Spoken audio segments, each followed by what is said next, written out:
미디어 오늘 정상근 기자가 뉴스 속의 뉴스를 짚어드립니다. 정상근 기자의 오늘 미디어.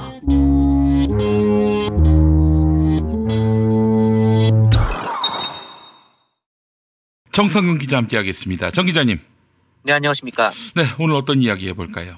네, 먼저 청와대하고 조선일보가 또 한판 붙은 얘기를 드리겠습니다. 예. 발단이 어제자 조선일보 일면 기사인데요. 진짜 조선일보 이렇게 기사를 쓰면 안 되는데 좀 황당한 기사였습니다. 이게 강인선 기자라는 사람이 쓴 기사인데요. 그 여기자고 뉴욕인가 워싱턴 특파원으로 있지 않아요? 워싱턴 특파원입니다. 워싱턴 특파원이고 예. 이 사람이 이런 식으로 기사를 쓴 게 지금 초범이 아니에요. 근데 그거는 조금 이따가 말씀드리기로 하고요. 네. 뭐 어쨌든 제가 워싱턴에 가보지 못했고 강인선 씨 본인 딴에야 열심히 취재를 해서 얻어낸 결과물로 그런 기사를 쓴다 뭐 이렇게 말할 수도 있을 건데 그런데 그럼에도 불구하고 이 기사는 정말 심각한 문제가 있다라고 저는 생각을 합니다. 예. 재차 말씀드리지만 정말 이렇게 기사를 쓰면 안 되는데요. 그것도 워싱턴 특파원을 갈 정도로 짬이 찬 기자가 기사를 그렇게 쓴다는 게 저는 좀 믿겨지지 않을 정도인데 조선일보가 그만큼 맨파워가 약해졌다는 얘기예요. 네, 뭐 그렇게 볼 수도 있죠. 네. 근데 뭐 맨파워가 강했던 시절에도 김대중, 뭐 류익은 뭐 이런 사람들이었으니까 뭐 어쨌든 그렇습니다. 그래도 간혹 괜찮은 기자들이 있어서 혼동하게 만들었는데 이제는 뭐 거의 쓰레기들만 남았다고 봐야 되는 거죠. 네, 그렇습니다. 그래서 일단 문제가 된 기사를 말씀드리겠습니다. 이게 제목이 그러니까 미국이죠. 개성 남북 사무소 UN 미 제재 위반이라는 제목이에요. 네. 내용은 이렇습니다. 그러니까 남북이 이달 중에 개성공단 내에 설치할 남북 공동 연락 사무소와 관련해서 미국이 UN 대북 제재뿐 아니라 미국의 독자 대북 제재에도 위반이 될 수가 있다라고 했다는 내용입니다. 예. 그러면서 미 행정부 고위관리가 17일 본지 그러니까 조선일보죠. 조선일보와의 전화 인터뷰에서 우리는 조만간 문을 연다는 남북 공동 연락 사무소에 대해 우려하고 있다. 한국 정부가 개성의 연락 사무소를 연다면 북한을 협상 테이블로 끌어낸 제재를 한국이 위반하는 위험에 빠지는 것이다. 아이고 내 이럴 줄 알았어. 네. 네. 은미는 최근 남북 공동 연락 사무소 개소와 관련된 대북 제재 면제를 마쿠에서 논의해 왔지만 입장 차이를 좁히지 못한 것으로 보인다. 이런 얘기예요. 그러면서 이 미 행정부 고위관리가 뭐 상당히 강한 어조로 뭐 남북 공동 연락 사무소가 미국을 곤란한 상황에 빠뜨릴 수 있다. 뭐 이런 말을 반복했다라든지 뭐 한국의 제재 위반 사항이 발견되면 미국이 행동에 나설 수밖에 없다는 말을 했다든지 뭐 이런 얘기가 합니다. 그리고 이 맨 마지막에 이제 근거가 너무 없으니까 이런 얘기를 덧붙이는데 문재인 대통령은 지난 15일 공동 연락 사무소와 관련해서 며칠 후면 남북이 24시간 365일 소통하는 시대가 열리게 될 것이다 라고 했지만 제재 면제 문제가 정리되지 않으면서 우리 정부가 당초 17일로 추진했던 개소식 일정은 미뤄지고 있는 것으로 알려졌다. 네, 이렇게 기사가 끝나요. 예. 저는 그 미국의 고위 행정부 관계자가 이런 얘기를 했는지 안 했는지 그건 잘 모르고요. 근데 기사 자체에서 큰 잘못이 발견이 돼서 그거 얘기를 좀 드리려고 합니다. 예. 일단 이 미 행정부 고위관리가 누군지 모르죠. 지금 이 조선일보는 제목도 그렇고 기사 내용도 그렇고요. 그러니까 미국이 남북 연락사무소를 만들려는 우리의 입장을 매우 안 좋게 생각한다. 우리를 제재할 수 있다. 지금 이렇게 얘기를 했잖아요. 그러면 이 미 행정부 고위관리라는 사람이 미국을 대표할 만한 사람이라는 건데 예.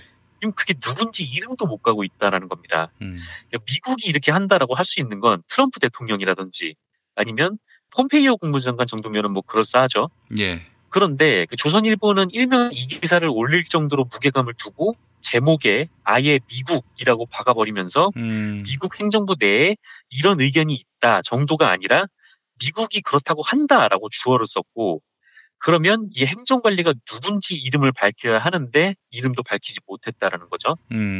예를 들어서 제가 조선일보 기자를 만났는데 이 조선일보 기자가 그 장자연 씨 사건에 기록된 조선일보 방사장이 뭐 방정호다 이렇게 얘기를 했다고 치면 예.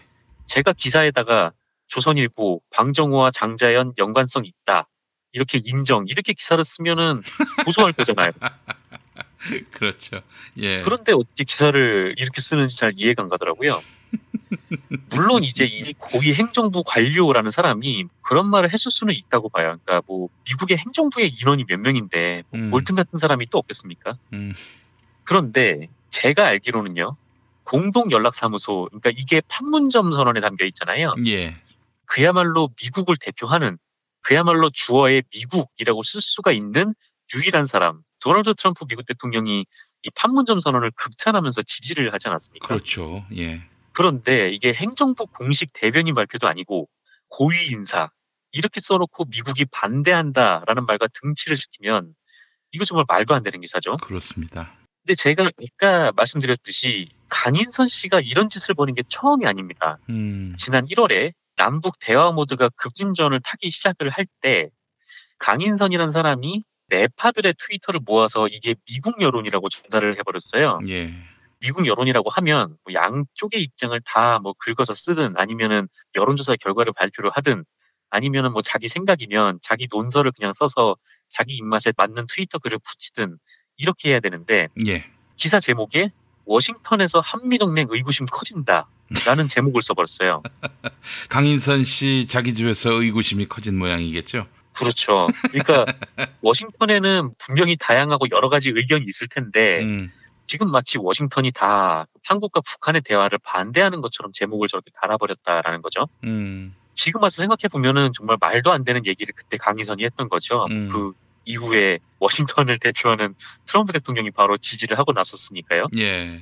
그리고 또 강인선이 이런 적이 있었는데요. 지난 4월에 있었던 일입니다. 역시 조선일보가 강인선 기사 1면에 실은 날이었는데 한국 정부가 보수 싱크탱크, 그러니까 미국의 보수 싱크탱크에 외압을 행사했다 이렇게 주장을 하면서 워싱턴 외교 전문가들이 충격을 받고 한국 정부를 비난하고 있다라는 기사였어요. 근데 이거를 한겨레가 팩트체크를 했는데 이게 워싱턴 전문가들의 발언을 강인선이 자기가 원하는 말만 딱 발췌를 해서 인용을 했다라는 겁니다. 그 강인선 작품이었군요. 네네, 그렇습니다. 근데 이번에도 또 비슷한 일을 계속 저지른 거죠. 어쨌든 이 조선일보가 어제 기사를 떡하니 내자 청와대가 결국 또 직접 반발을 할 수밖에 없는 상황에 놓였는데 조선일보는 이름도 모르는 미국 관료 발언을 쭉 써놓고 그 증거로 청와대가 곧 연락사무소 오픈한다고 했는데 지금 안 하더라. 요거를 근거로 붙였는데 그게 이제 미국이랑 기류가 이상이 있기 때문이라는 거죠. 근데 김의겸 대변인이 이에 대해서 반박을 했습니다. 지금 북측하고 계속해서 설치 날짜, 이 사무소의 구성 이런 문제에 대해서 사실상 타결을 본 상태고 내부 조율 중이고 조만간 합의된 내용이 발표될 것으로 알고 있다 이렇게 덧붙이기도 했고요. 그리고 이 정부는 이 연락사무소가 제재 위반이 아니라고 판단을 하고 있고 이 연락사무소는 한반도의 군사적 긴장 완화와 평화 정착을 위한 가장 기본적인 사안이다 이렇게 얘기를 했습니다. 근데 예전에도 이런 적이 있었는데 이 조중동 쪽에서 이번에 남북 이산 가족들이 만나지 않았습니까? 예. 근데 이산 가족들이 만나서 이 이산 가족 분들이 북한으로 가시는데 북한으로 가는데 이게 대북 제재 위반이고 미국이 이거에 대해서 굉장히 민감하게 반응한다라는 기사를 쏟아낸 적이 있었어요. 예.